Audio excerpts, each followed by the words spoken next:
আজকে আমি আমার ছেলে মেয়েদেরকে নিয়ে আমার মায়ের কবরে গিয়েছিলাম, কারণ আজকে আমার মায়ের প্রথম মৃত্যুবার্ষিকী। তো সেই জন্য আমার ছেলে মেয়েদেরকেও আমার মায়ের কবরটা জিয়ারত করিয়ে নিয়ে আসলাম।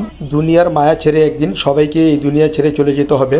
যেমন আমার বাবা মা আমাকে খুব আদর যত্ন করে বড় করেছে, তো আজকে তারা দুজনই এই দুনিয়া ছেড়ে চলে গিয়েছে। তো ঠিক আমিও আমার ছেলে মেয়েদেরকে খুব আদর যত্ন করে বড় করছি। তো এক সময় দেখা যায় আমাকেও দুনিয়া ছেড়ে চলে যেতে হবে। তো আমার ছেলে মেয়েকে এখন আমি যেই শিক্ষাটা দিব, ঠিক আমি মৃত্যুর পর তারা আমার জন্য সেই জিনিসটাই করবে। তো আমি সবসময় চেষ্টা করি আমার ছেলে মেয়েদেরকে ভালো শিক্ষা দেওয়ার জন্য।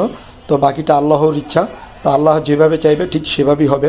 ভিডিওটি করার উদ্দেশ্য হলো অনেকেই কবরে আসতে পারে না, তো সেই জন্য মূলত ভিডিওটি করা। তো যারা যারা ভিডিওটি দেখছেন সবাই অবশ্যই আমার মায়ের জন্য বেশি বেশি দোয়া করবেন। সেই সাথে আমার ছোট ছোট ছেলে মেয়েদের জন্য আপনারা বেশি বেশি দোয়া করবেন।